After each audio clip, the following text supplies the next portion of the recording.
اعوذ باللہ من الشیطان الرجیم بسم اللہ الرحمن الرحیم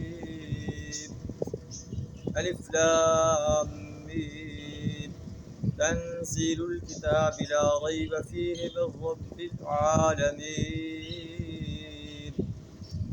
ام یقولون افتراہ بل هو الحق من ربك لتنذر قوما ما أتاهم من نذير من قبلك لعلهم يهتدون صدق اللہ العظیم۔ سورہ السجدہ کی 3 آیات آپ کے سامنے تلاوت کی ہیں۔ سورہ السجدہ جو ہے مکی صورت ہے، مکہ مکرمہ کے اندر نازل، اور جو صورتیں مکہ مکرمہ کے اندر نازل ہوئیں ان میں توحید و رسالت اور آخرت پر بڑے مدلل انداز سے بیان فرمایا گیا۔ تو صورت کا آغاز ان الفاظ سے ہو رہا ہے، الف لام میم تنزیل الکتاب لا ریب فیہ من رب العالمین۔ اس کتاب کی تنزیل بلا شبہ رب العالمین کی طرف سے۔ مکہ کے قریش کہتے تھے کہ نبی صلی اللہ علیہ وسلم نے اس قرآن کو خود گھڑ لیا ہے یا کوئی آپ کو آ کر پڑھاتا ہے، اور کہتے ہیں یہ تو پہلے لوگوں کے قصے کہانیاں ہیں۔ اللہ فرماتا ہے کہ نبی صلی اللہ علیہ وسلم نے اسے نہیں گھڑا، نہ یہ پہلے لوگوں کے قصے کہانیاں ہیں، بلکہ تنزیل الکتاب لا ریب فیہ من رب العالمین، اسے رب العالمین نے نازل کیا ہے اور اس میں کوئی شک نہیں۔ یہ کہتے ہیں کہ افتراء نبی صلی اللہ علیہ وسلم نے اسے خود گھڑ لیا ہے، بل هو الحق من ربک، بلکہ یہ آپ کے رب کی طرف سے حق ہے، لتنذر قوما ما اتاهم من نذیر من قبلک، تاکہ آپ ایک ایسی قوم کو خبردار کر دیں جن کے پاس اس سے پہلے جو ہے کوئی نبی نہیں آیا، کوئی رسول نہیں آیا۔ تو نبی صلی اللہ علیہ وسلم اسماعیل علیہ السلام کی شاخ سے جو ہے نبی تھے، جو آپ بہت عرصے کے بعد جو ہے وہ اللہ نے آپ کو رسول بنا کر بھیجا، لعلہم یہتدون، شاید کہ وہ ہدایت پا جائیں۔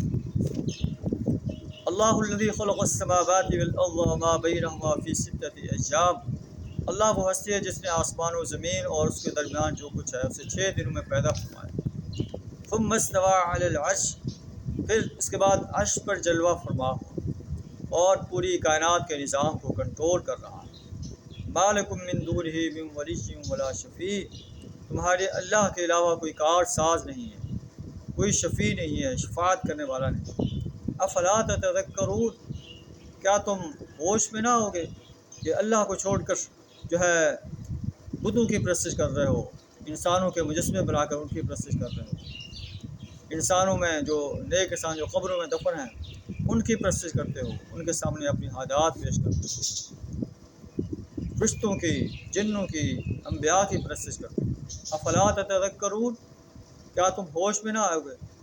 یدبر الامر من السماء الى الارض، وہ آسمان سے زمین تک دنیا کے تمام معاملات کی تدبیر کرتا ہے۔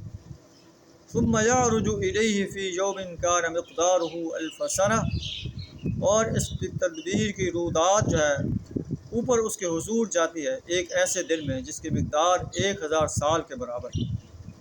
ذالک عالم الغیب والشہادہ، وہی ہے ہر پوشیدہ اور ظاہر کا جاننے والا، عالم الغیب ہستی، العزیز جو زبردست ہستی ہے، الرحیم جو رحم کرنے والی ہستی ہے۔ انسان اپنے گناہوں سے پلٹ کر اگر اللہ کی طرف پلٹ آتا ہے، رجوع کر لیتا ہے، اللہ اس پر رحم فرماتا ہے، اسے اپنی رحمت کی آغوش میں لے لیتا ہے۔ وہ اللہ الذی احسن کل شیء خلقہ، جس نے ہر چیز خوب ہی بنائی، اس نے انسان کی تخلیق کی ابتدا ایک گارے سے کی۔